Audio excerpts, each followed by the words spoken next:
మనందరి తరపున ప్రత్యేకమైన వందనాలు చెల్లిస్తూ ఉన్నాను. మీరు విన్నారనుకుంటున్నాను. విన్నవాళ్ళు రాసుకోవాలి. రైట్. చాలా ప్రాముఖ్యమైనవి. ఇలా రాసుకుంటుంటే మనము అనేకమైన విషయాల్ని మనము నేర్చుకోవడానికి కొంచెము అవకాశం ఉంటుంది.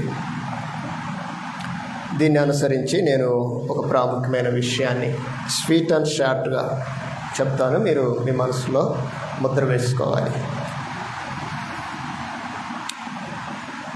అనేక సార్లు చెబుతూ వస్తూ ఉంటాను, మానవుని యొక్క లేకపోతే మనిషి యొక్క గుణ లక్షణాల్లో ప్రప్రథమైనది ఏంటి?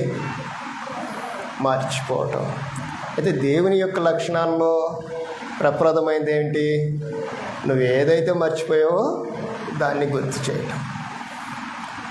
ఈరోజు ఇది అలాగనే జరుగుతూ ఉంటే దేవునికి అనుకూలమా అంటే అలాగ జరగాలని కాదు ఆయన చెప్పేది. నువ్వు మర్చిపోతుంటే గుర్తు చేస్తానని చెప్పటం కాదు. ఒకసారి మర్చిపోయావు, అలా కాదని చెప్పాము. మరొకసారి మర్చిపోయావు, మరలా చెప్పాడు, అలా కాదన్నాడు. మళ్ళా మర్చిపోయావు, మరలా చెప్తున్నాడు. ఇలాగ మర్చిపోతూ ఉంటే ఆయన అలానే చూస్తాడా అంటే అలా చూడడు. నువ్వు మర్చిపోయిన దానికి గుర్తు చేస్తాడు. రెహబాముకు ఏ విధంగా గుర్తు చేశాడో కదా. ఎలా గుర్తు చేశాడు? ఆయనకి షీషాను చేతికి ఆయనను అప్పగించబోయే సమయానికి వాళ్ళకు అప్పుడు గుర్తొచ్చింది ఎందుకు ఇది జరిగింది అని. కనుక మనం కొన్ని మర్చిపోకూడదు అనేటివి చెప్తాను. ఏం మర్చిపోకూడదో మీరు కొంచెము అండర్లైన్ చేసుకోండి, నోట్ చేసుకోండి. ఇర్మియా గ్రంథంలో 2వ అధ్యాయం 32వ వచనం. ఇర్మియా గ్రంథము, ప్రవక్త అయిన ఇర్మియా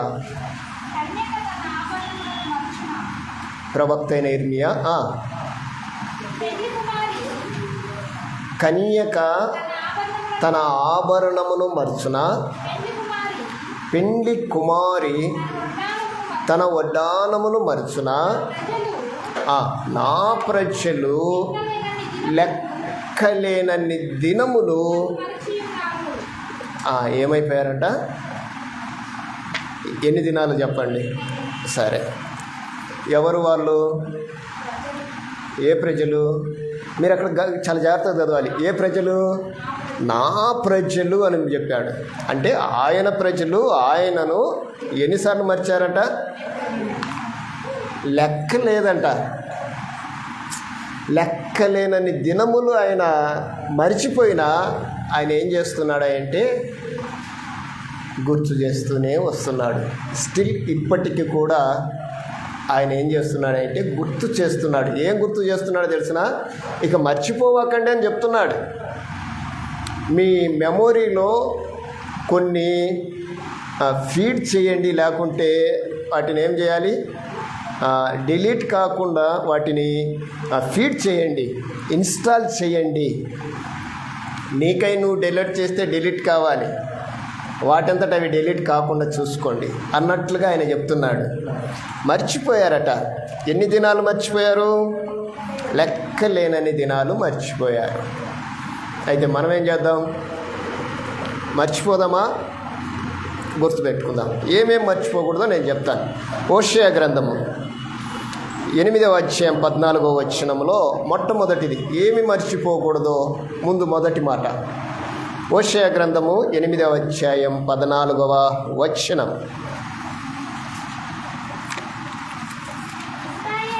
ఇశ్రాయేలు చదవాలమ్మా. కట్టించుకొని తమ సృష్టికర్తను మరచి ఉన్నారు. అంటే ఏమని అర్థం ఇక్కడ? మనము ఎట్టి పరిస్థితులలో మన సృష్టికర్తని ఏం చేయకూడదట? మరిచిపోకూడదు. నెంబర్ 1, ఆయన ఏమన్నాడంటే నా ప్రజలు లెక్కలేనన్ని దినములు నన్ను మర్చి ఉన్నారు. అయితే ఈరోజు దేవుడు మనతో ఏం చెప్తున్నాడంటే ఇప్పటి నుండి గుర్తుపెట్టుకోండి కదా. ఇప్పటి నుండి మీరు మీ మెమొరీని కొంచెము షార్ప్ చేయండి. మీ మెమొరీలో కొంచెం స్పేస్ ఇవ్వండి. వీటిని ఇన్స్టాల్ చేయండి, వీటిని భద్రపరచండి. ఏమి మర్చిపోకూడదట? సృష్టికర్తను మర్చిపోకూడదు. నిన్ను సృజించినవాడు, నీకు దేవుడు, నీ యజమానుడు, నీ స్వరక్షకుడు కనుక నువ్వెవరిని మర్చిపోకూడదు? నెంబర్ 1, నీ సృష్టికర్తను మర్చిపోకూడదు. అంటే దేవుణ్ణి మర్చిపోకూడదు, దేవుని వాక్యాన్ని మర్చిపోకూడదు. ఒకవేళ నువ్వు ధర్మశాస్త్ర గ్రంథంలోనికి వెళ్తే, ఓ ఇశ్రాయేలు వినుము, ఈ మాటలని నీ కుమారులకు వాటిని బోధించు. ఎప్పుడెప్పుడు బోధించాలి? కూర్చున్నప్పుడు, లేచున్నప్పుడు, నడుచున్నప్పుడు, పడుకున్నప్పుడు వీటిని గురించి మాట్లాడు. వీటికి సూచనగా వాటిని ఎక్కడ కట్టుకోమన్నాడు? ఈ బాసికములుగా వాటిని కట్టుకోమని చెప్పాడు. అంటే దేవుని వాక్యాన్ని మనము మర్చిపోకూడదు. అందుకంటున్నాడు సృష్టికర్తను మనము మర్చిపోకూడదు. నెంబర్ 1. నెంబర్ 2, పేతురు రాసిన 2వ పత్రిక 3వ అధ్యాయం 8వ వచనములో ఒక మాట రాయబడి ఉంది. పేతురు రాసిన 2వ పత్రిక 3వ అధ్యాయం 8వ వచనం. ఏం మర్చిపోకూడదు? ప్రియులారా, ఒక సంగతి మరిచిపోకుడి. జాగ్రత్తగా వినాలి. ఇది మనం మర్చిపోతున్నాం. మరిచిపోకు అని అర్థం ఏంటంటే ఒళ్ళు జాగ్రత్త పెట్టుకో అని అర్థం. కొంచెం జర మంచిగా ఉండు అని అర్థం. కొంచెం భయభక్తులు కలిగి బ్రతుకు అని అర్థం. ఈయనేమంటున్నాడు అంటే, ప్రియులారా, ఒక సంగతి మర్చిపోకండి. ఏమనగా ఒక దినము 1000 సంవత్సరములుగా ఉన్నది, 1000 సంవత్సరములు ఒక దినముగా ఉన్నది. కొందరు ఆలస్యమని ఎంచుకొనున్నట్లు తను వాగ్దానమును గూర్చి ఆలస్యము చేయవాడు కాడు, కానీ ఎవడును నశింపవలెనని ఇచ్చయింపక అందరూ మారు మనసు పొందవలెనని మీరు ఎడల దీర్ఘశాంతము కలిగి ఉన్నాడు. ఆయన దీర్ఘశాంతాన్ని చూపిస్తున్నాడు. దేని కొరకు? అందరూ మారు మనసు పొందాలి.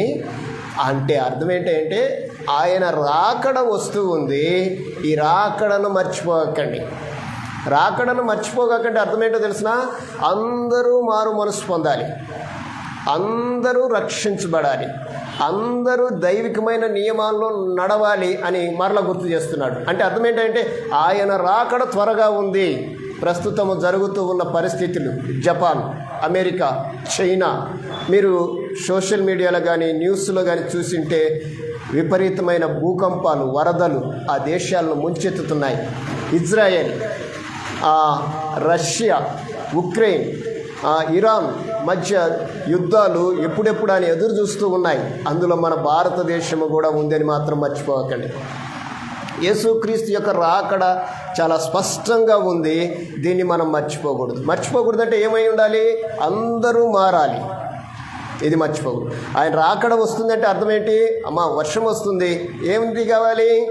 గొడుగు మర్చిపోకండి, అంతే కదా. అమ్మ ఆకలి అవుతుంది, భోజనం చేయటం మర్చిపోకండి. ఆదివారం ఆరాధన మర్చిపోకండి. అంటే కొన్ని మనము ఇంటెన్షన్ అన్నమాట, ఇవి మనకు అర్థం కావటానికి. కనుక రెండవదిగా ఏం మర్చిపోకూడదు అంటే ఆయన రాకడను మర్చిపోకూడదు. పేతురు రాసిన మొదటి పత్రిక 2వ అధ్యాయం 4వ వచనంలో ఏమని రాయబడింది అంటే చూడండి. పేతురు రాసిన 2వ పత్రిక, పేతురు రాసిన మొదటి పత్రిక 2వ అధ్యాయం 4వ వచనం.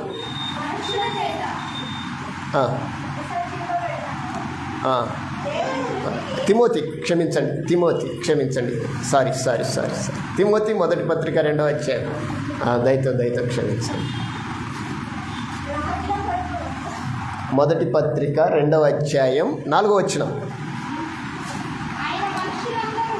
ఆయన, బాగా చదవాలి, ఆయన మనుష్యులందరూ రక్షణ పొందవలెనని సత్యమును గూర్చిన అనుభవ జ్ఞానము కలువారై ఉండవలనని కోరుచున్నాడు. నిశ్చయము, ఆయన నిశ్చయించాడు అంటే దాన్ని ముద్రించాడు. ఆయన నిశ్చయం ఏంటంటే అందరూ రక్షణ పొందాలి. ఎందుకు? ఆయన రాకడ త్వరగా ఉంది. ఆయన రాకడ కొరకు మనం అందరము ఎలా ఉండాలి? సిద్ధపడాలి. అంటే అర్థం ఏంటి? మొదటిగా సృష్టికర్తను మర్చిపోకూడదు, మన దేవుని మర్చిపోకూడదు. రెండవదిగా ఆయన రాకడను మర్చిపోకూడదు. దినదినము నీకు గుర్తొస్తుండాలి, అయ్యో ఆయన రాకడ వస్తుంది, ఇంకా నేనేం సిద్ధపడాలి? యేసుక్రీస్తుని ఎదుర్కోవటానికి, లేకుంటే దేవుణ్ణి, లేకుంటే పెళ్లి కుమారుని ఎదుర్కోవటానికి 10 మంది బయలుదేరితే ఎలా వెళ్ళారు? సిద్ధపడి వెళ్ళారు, ఏం మర్చిపోలేదు. కానీ కొందరు మర్చిపోయారు. మర్చిపోయిన వారి యొక్క స్థితి ఏంటి? సిద్ధపడిన వారి యొక్క పరిస్థితి ఏంటి? అంటే నువ్వు అర్థం ఏంటంటే ఆయన రాకడ కొరకు నువ్వు సిద్ధపడి ఉండాలి, ఏది మర్చిపోకూడదు, అన్నీ రెడీగా ఉండాలి. మొదటిది సృష్టికర్తను మర్చిపోకూడదు అమ్మా. రెండవది ఏంటంట? ఆయన రాకడను మర్చిపోకూడదు. ఇక మూడవది ఫిలిప్పీలకు రాసిన పత్రిక 3వ అధ్యాయం 13వ వచనం. ఫిలిప్పీలకు రాసిన పత్రిక 3వ అధ్యాయం 13వ వచనం. ఏం మర్చిపోకూడదు అని నేను చెప్తాను.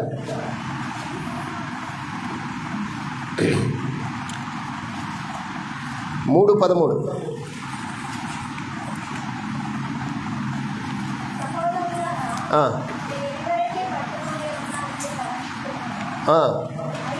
అయితే ఒకటి చేయుచున్నాను,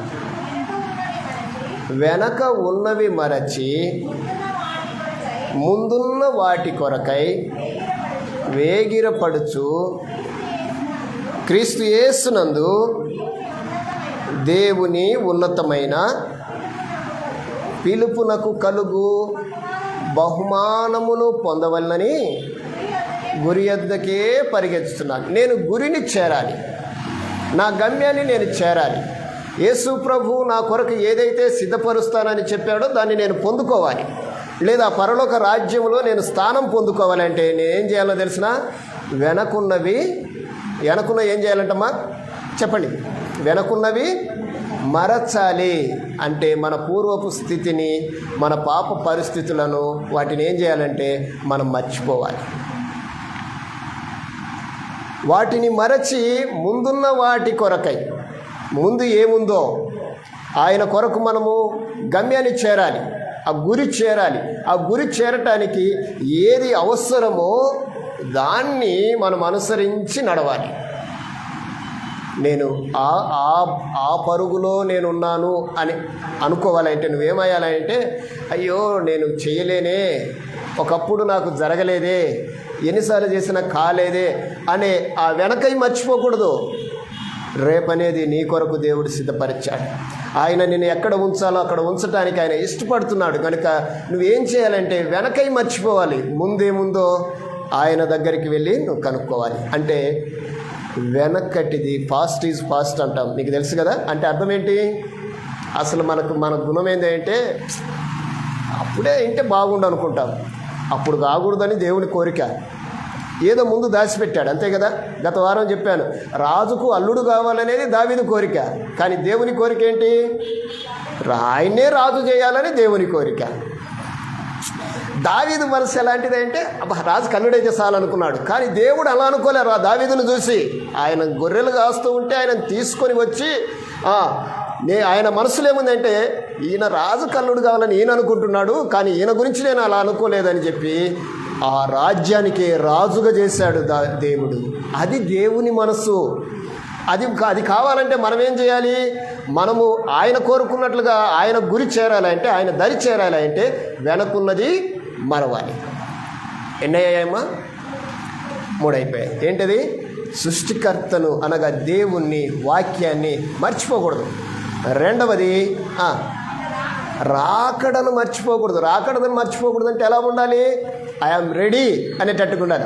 ట్రైన్ వచ్చింది అంటే అర్థం ఏంటి? నేను రెడీగా ఉన్నానండి అనాలి. యేసుప్రభు వస్తున్నాడు, ఎస్ రానియండి అనాలి. నేను రాకడను కొరకు నేను సిద్ధపడి ఉండాలి. అంటే రాకడను కూడా మర్చిపో. ఈరోజు చాలామంది ఆయన ఆలస్యం చేస్తున్నారులేండి అని అలాగ మంపుతూ ఉన్నారు. అనుకోని గడియలో దొంగ ఎప్పుడు వస్తాడో, ఎవరికి తెలియని గడియలో ఆయన వస్తాడు. రక్షణ పొందావా? సిద్ధపడి ఉన్నావా? రాకడను గుర్తుపెట్టుకున్నావా? ఆ టయానికి దేవుడు నిన్ను వచ్చి తీసుకెళ్తాడు. ఇది నువ్వు గమనించాలి. ఇక మూడవది ఏంటట, వెనకున్నవి మర్చిపోవాలి. నీ మనసులో ఏవో ఉన్నాయి, అవి కాదు కావాల్సింది. దేవుడు నీ కొరకు ఏమి సిద్ధపరిచాడో అవి నువ్వు గుర్తుంచుకోవాలి. అంటే ఈ మర్చిపోవాలి, అంతే కదండి. వెనకున్నవి మర్చిపోతే దేవుడు నీ కొరకు సిద్ధపరిచింది నువ్వు తీసుకుంటావు. అక్కడ ఫిలిప్పీలతో పౌలు గారు సంఘముతో చెప్తున్న మాట అంతే, నేను గురి యొద్దకే పరిగెత్తుతున్నాను. నేను గురి యొద్దకు పరిగెడుతున్నానంటే వెనక్కి తిరిగి చూడకూడదు. పరిగెత్తేవాడు వెనక్కి చూస్తాడా, ముందుకు చూస్తాడా? క్రైస్తవుడు ఎప్పటికైనా సరే ముందు చూపుతోనే అడుగులేయాలే తప్ప వెనకయ్యి మాత్రము ఆలోచన చేయకూడదు. ఎందుకంటే నిన్ను నడిపించేవాడు, నిన్ను గమ్యానికి చేర్చేవాడు, తను అనుకున్న స్థితిలో ఉంచేవాడు మన దేవుడు. కనుక వెనకవి మర్చిపోవాలి. చివరిగా హెబ్రీలకు రాసిన పత్రిక 13వ అధ్యాయం 16వ వచనం, ఇది మర్చిపోకూడదు. ప్రియులారా, ఈ విషయాలు మీరు గుర్తుపెట్టుకోవాలి. ఏవి మర్చిపోకూడదో నేను చెప్తున్నాను. హెబ్రీ 13:16, ఉపకారమును ధర్మమును చేయ మరచిపోకుడి. బాగా వినాలమ్మ మీరు. ఏం మర్చిపోకూడదంట? ఉపకారమును ధర్మమును చేయ మర్చిపోకుడి. అట్టి యాగములు దేవునికి ఇష్టమైనవి. అబ్బా, ఎంత చక్కటి మాట అండి. ఏంటి ఇష్టము దేవునికి? ఉపకారము ధర్మము దేవునికి ఇష్టమైన యాగాలు. కనుక వాటిని గురించి మనం ఏం చేయాలట? చెప్పండి. ఏం కూడదంట? ఏం చేయాలి? ఉపకారము ధర్మాన్ని గురించి మనం ఏం చేయాలి? మర్చిపోకూడదంటే ఏం చేయాలి? చేయండి, వాటిని చెయ్యాలి, అంతే కదా. ఉపకారము చెయ్యాలి. కీర్తనకారుడు చెప్పాడు, ఆయన చేసిన ఉపకారములలో దేనిని మర్చిపోకూడదు. అంటే దేవుడు ఏం చేస్తున్నాడు? గుర్తు చేస్తున్నాడు, ఉపకారము మర్చిపోకండి. దేవుడు అందరికీ ఉపకారి. 145 వచనం. మీరు చేయాల్సిన పని లేదు. ఆయన యెహోవా అందరికీ ఉపకారి. అందుకే అంటున్నాడు, ఉపకారము చేయటం మర్చిపోకండి. నీకెవరైనా అపకారం చేసినా, బాగా వినండి అమ్మా, మనం ఏం చేస్తామంటే, మనకెవరైనా ఏదైనా చేస్తే మనం అదే చేస్తాం. మనకెవరైనా ఏదైనా చేయలేదనుకో మనము చేయం. ఎందుకంటే వాళ్ళు మనకు చేయలేదు కదా అని. అది కాదు దేవుని మనస్సు. నీ శత్రువును కూడా నువ్వేం చేయాలన్నాడు దేవుడు? ప్రేమించమన్నాడు. అంటే ఉపకారమే చూపించాలి. నిన్ను హింసించు వారి కొరకు నువ్వు ప్రార్థన చేయాలి. నిన్ను ఎవరైనా బాధ పెడుతున్నారా, వారి నిమిత్తము నువ్వు నీ కన్నీరు కార్చాలి. ఎందుకంటే నువ్వు కాదు చేసేది, చేయగలిగిన వాడు ఆయనే. కనుక ఉపకారము ఎవరికి చేయాలి అంటే, మనకెవరైతే అపకారంగా ఉన్నారో వారికే మనం ఉపకారం చేయాలి. నువ్వు చేయగలిగిన ఉపకారం ఒక్కటే, ఏంటో తెలిసిన? మోకరించి ప్రార్థించటమే. నీ శత్రువు దగ్గరికి వెళ్ళి నేను నీకు ఉపకారం చేస్తున్నా అంటే ఒప్పుకుంటాడా? కానీ ఆ శత్రువు కొరకు నువ్వు ప్రార్థించే. ఉపకారం మర్చిపోగాకండి. ఉపకారము చేయకూడదు. ఉపకారము చేయటము మర్చిపోకూడదు. ఉపకారము మర్చిపోకూడదు. అలాగనే ఉపకారమును ధర్మము. ఏంటి ధర్మము? ధర్మం ఏంటి?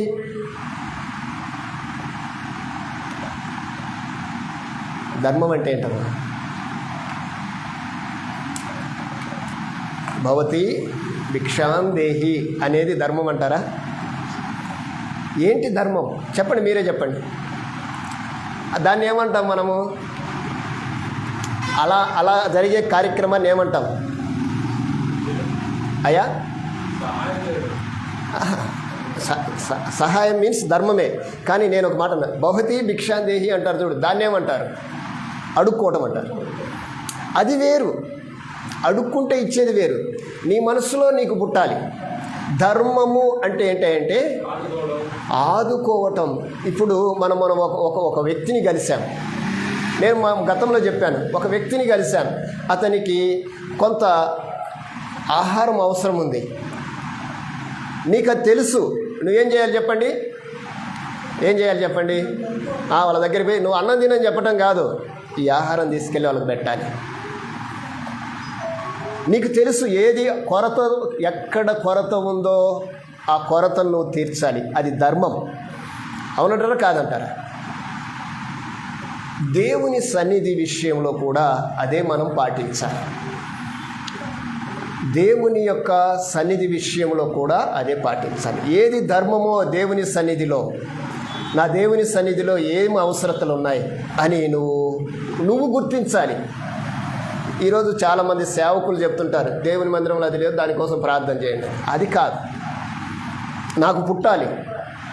మీకు గతంలో చెప్పాను, ఇక్కడ ప్రార్థన జరిగేటప్పుడు ఇవన్నీ ఏమి లేవు. నేను ఎప్పుడు అడగలేదు. అడిగాము మనం ఎప్పుడన్నా? కానీ దేవుడు అలాంటి మనస్సును పుట్టించే శక్తి గలవాడు. దాని యొక్క ప్రణాళిక ఎంత ఎక్కువో తక్కువో అది దేవుడు ఆలోచన చేయడు, కానీ ఆ మనస్సు వాళ్ళకు పుట్టిస్తాడు. కనుకనే ఈరోజు ఇలా ఉన్నాం. కనుక దేవుని సన్నిధి యొక్క విషయంలో ఏది అవసరమో మనము ఆలోచన చేయాలి. అది ఎక్కడైనా అది మనుషులే కానీ, దేవుని సన్నిధే కానీ, నువ్వు ఉంటున్న నీ స్నేహితులే కానీ, నీ కుటుంబమే కానీ, ఏది అవసరమో అది నువ్వు గ్రహించాలి. అప్పుడు ఏమవుతుంది అంటే అది దేవునికి ఇష్టం. అది దేవునికి ఇష్టం. అదే అంటున్నాడు, ఉపకారము ధర్మము చేయ మరిచిపోకుడి ఇట్టి యాగములు. ఉపకారము ధర్మం అనేది యాగమట. యాగం అంటే తెలుసుగా, అంత ఈజీగా సక్సెస్ అయ్యేది కాదు. దానికోసం ఎంతో ప్రయత్నం చేయాలి. మేము దీన్ని తేవడానికి ఎంతో ప్రయత్నం చేశాం. మామూలు విషయం కాదు. ఆయన తయారు చేశాడు, ఆయన అనుకున్నట్టుగా చేశాడు. కానీ ఇది మాకు ఇలా కాదన్నా, ఇంకొంచెం బాగుండాలన్నాం. దానికి మళ్ళీ 2 వారాలు ఆగాం. అంటే ఒకటి సిద్ధం చేయటానికి, ఒకటి తయారవటానికి అంత ఈజీగా కాదు. దేవుని యొక్క పని విషయంలో దేవుడు కోరుకున్నట్లుగా అది ఉంటే అది దేవునికి మహిమ, మనకు ఆనందం అండి. దేవునికి నచ్చినట్లుగా చేస్తే అది దేవునికి మహిమ, మనకు ఆనందం, మనకు సంతృప్తి. ఎప్పుడో తెలిసిన మర్చిపోకూడదు. ఏం మర్చిపోకూడదు? ఉపకారము ధర్మము చేయ మర్చిపోకూడదు. ఫైనల్గా ఇంకొక విషయం చెప్తున్నాను. ఈరోజు నాకు ఒక సంతోషకరమైన విషయం. వదినమ్మ వస్తా బియ్యం తీసుకొచ్చింది. వదినమ్మేనా? మీరు చూసారు ఎక్కడన్నా? మీకు బియ్యం కనపడుతున్నాయి మీ ముందు ఎక్కడన్నా? ఎందుకు కనపడుతున్నాయి అసలు నాకు అర్థం కాలే. నేను చెప్పానా? మేమేమన్నా అనుకున్నాం, మనమేమన్నా అనుకున్నామా కూర్చొని? మీరేమన్నా అనుకున్నారా? మరి ఆమె ఎందుకు తెచ్చింది చెప్పండి, మీరే చెప్పండి. ఎందుకు తెచ్చింది? అన్నోళ్ళ ఇంట్లో బియ్యం ఎక్కువ ఉన్నాయి కాబట్టి తెచ్చింది అనుకుంటున్నా నేను. అవునా? దేవుని పిల్లల యొక్క ఒక స్థితి ఏంటంటే ప్రతి స్త్రీ, ప్రతి గృహిణి, ఇది ఇప్పటి నుంచి వచ్చినది కాదమ్మా, ఇప్పటి నుంచి వచ్చింది కాదు ఇది. ఆ రోజు క్రైస్తవ మిషనరీలు వచ్చినప్పుడు క్రైస్తవులకు నేర్పించిన ఒక ఉన్నతమైన క్రియ అది. మిషనరీలు నేర్పించారు. అప్పట్లో మిషనరీలకు అప్పట్లో అన్నం లేని పరిస్థితిలో మిషనరీలు పెట్టారు. అన్నము తీసుకొని వారు సమృద్ధిగా ఉన్నప్పుడు మిషనరీలు నేర్పించారు. ఏమన్నా తెలిసిన? మీ మందిరంలో ఆహారం ఉండున్నట్లు ఏం చేయమన్నాడు? ఏం చేయమన్నాడు బైబిల్లో? మలాకి 3:16 ఏం చెప్పాడమ్మా? మీ మందిరంలో ఆహారం ఉండున్నట్లు ఏం తేవాలి?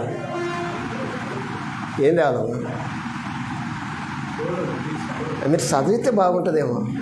మలాకి 3:16 అనుకుంటాను. 3:16 మలాకి గ్రంథము 3వ అధ్యాయం 16వ వచనం. మర్చిపోకూడదు అనమాట. కొన్ని మనం మర్చిపోతున్నాం.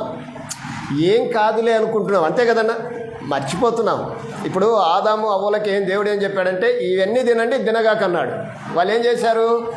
మర్చిపోయారు. ఏంటమ్మా 3:16లో?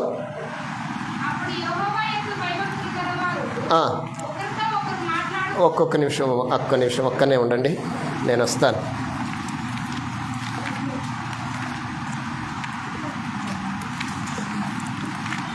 ఆ 3:16 కాదు, క్షమించండి అన్న. 3వ అధ్యాయం అన్నా, ఏనా?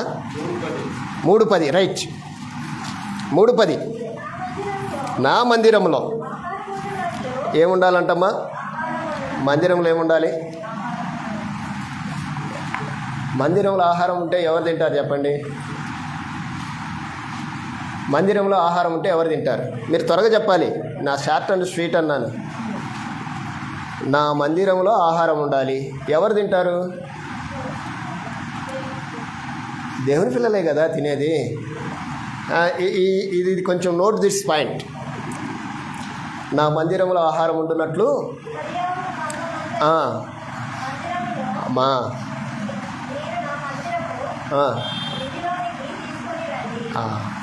ఇది చాలా ప్రాముఖ్యమైంది, చాలా ప్రశస్తమైంది. మీకు మరలా చెప్పడానికి, ఇది వివరించడానికి నేను సమయం లేదు. కానీ దేవుని సన్నిధికి మనం ఏమి చేయాలో గ్రంథము చాలా స్పష్టంగా తెలియజేసింది. ధర్మశాస్త్ర కాలంలో దేవుని యొక్క నియమం ఏంటో తెలిసిన? 10వ భాగం ఎవరిది? దేవునిది. అంతే. నీ జీతంలో 10వ భాగం ఎవరిది అంటే అది దేవునిది, నీది కాదు. ఎందుకంటే అది దేవుడు నీకు ఇచ్చాడు. మరి నీ 10వ భాగాన్ని నీవు ఎవరికి ఇస్తున్నావు? దేవునికి ఇవ్వాలంతే. తీసుకొని రండి. మీకు 10వ భాగం ఇస్తే ఏం జరుగుతుంది అన్నాడు చెప్పండి. ఈరోజు నేను మీతో చెప్తున్నాను, గుర్తుంచుకోండి. దేవుని సన్నిధికి నువ్వు ఎప్పుడైతే ఇయ్యాలి, తీసుకెళ్ళాలి, ఇది చెయ్యాలి అని నీ మనస్సు దేవుడు ప్రేరేపిస్తాడో ఆ రోజు నుండి నీ ఆశీర్వాదం నీకు స్టార్ట్ అవుతుంది. ఇది నిజం. దేవుడు నీకు ఆ మనస్సు పుట్టించిండంటే ఏమని? దేవుని మందిరానికి నేను తీసుకెళ్ళాలి, నీకు ఆశీర్వాదం అంటే మీకు పెద్ద గనగాకండి. నీ ఆరోగ్యమే నీకు ఆశీర్వాదం, నీ కుటుంబ సంతోషమే, నీ సౌభాగ్యమే నీకు ఆశీర్వాదం. దాన్ని మించి ఇస్తానన్నాడు. ఎలాగనంటే పట్టజాలనంత విస్తారము. అంటే నీవు ఊహించలేవు, దేవుడిచ్చేది నువ్వు ఊహించలేవు. ఆ వాక్య భాగం మీరు చదివితే ఖచ్చితంగా నేను ఇవ్వాలి దేవునికి అనే ఒక తలంపు వస్తుంది. ఒక్కింత ఆత్మీయత చదవండి. దేవుని మందిరంలో ఆహారం ఉండాలి, ఎందుకంటే అది ధర్మము. ఎందుకు? అది ధర్మము. ఈరోజు ధర్మాన్ని మనం మర్చిపోతున్నారు క్రైస్తవులు. మీకు ఒకసారి ఒక మాట చెప్పాను.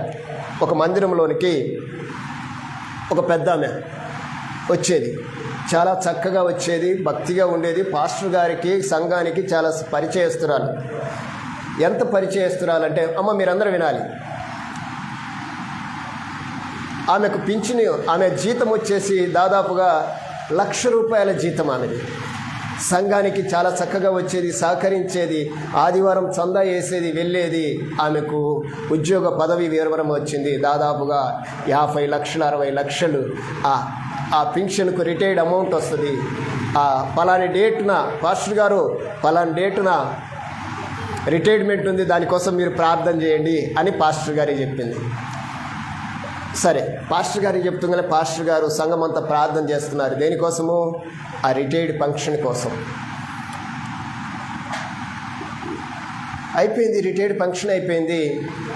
పాస్టర్ గారు అంచనా వేశారు, ఈరోజు ఈమె రిటైర్డ్ అవుతుంది కాబట్టి ఇంత దశం భాగం వస్తే మందిరానికి ఏదైనా చేస్తే బాగుంటుంది, ఏం చేయాలి అని ఆలోచన చేసుకుంటాడు ఈయన మనసులో, బయటికి చెప్పలే. రైట్, ఫంక్షన్ అయిపోయింది. ఆమె ఒక కవర్ తీసుకొని వచ్చింది. ఆ కవర్ మీద పాస్టర్ గారు ఈ కవర్ మీద కొంచెం అడ్రస్ రాయండి అని చెప్పింది. దశం భాగం తీసుకొచ్చి దాని మీద అడ్రస్ రాయమన్నది. ఎక్కడికి అడ్రస్ అయ్యంటే, అయ్యా నేను ఈ మధ్య టీవీ చూస్తున్నాను, ఆ టీవీలో ఒక పెద్ద సేవకుడు కానుకిస్తే ఆశీర్వదించబడతానన్నాడు, ఆయనకు రాయ్యా అన్నది. సేవకుడు ఏమవుతాడు చెప్పండి? సంఘం ఏమవుతుంది? ఈరోజు అలాగనే తయారయ్యారు. ఎందుకు ఈ విషయం చెప్తున్నానంటే, దేవుడు తన మందను తన పిల్లలతో సమృద్ధిగా ఉంచాలని ఆశపడతాడు. అది చిన్నదా, పెద్దదా, గొప్పదా, బలహీనమైందా అని చూడడు. కానీ ఆ కొద్దిలోనే దేవుడు తన యొక్క సంతోషాన్ని కోరుకుంటాడు. చాలామంది అలాగా ఉన్నారు, మనం అలాంటి వాళ్ళం కాదు. కానీ నేను ఒక మాట చెప్తున్నాను, ధర్మాన్ని మర్చిపోగాకండి, ఉపకారాన్ని మర్చిపోగాకండి. అది దేవునికి ఇష్టం. ఏం మర్చిపోకూడదని చెప్పాను? నెంబర్ 1, సృష్టికర్తను మర్చిపోకూడదు. నెంబర్ 2, ఆయన రాకడను మర్చిపోకూడదు. వెనుకున్నవి మర్చిపోవాలి, అంతే. వెనుకున్నవి మర్చిపోవాలి, ముందున్నవే గుర్తుపెట్టుకోవాలి. తర్వాత ఉపకారము ధర్మము చేయటము మర్చిపో.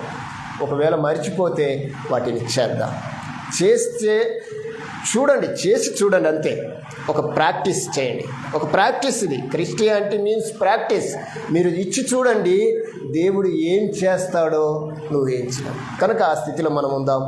అలాంటి వారిగా మనం సిద్ధపడదాం. దేవుని యొక్క ఆ రాకడ కొరకు మనం సిద్ధపడుతూ ఆ సిద్ధపాటులో మనం వారందరినీ వచ్చడానికి దేవుడి మాట మన ఇంట్లో దీవించగాక. ఆమేన్. శ్రద్ధగా విన్న మీ అందరికీ వందనాలు. ఆరాధనకు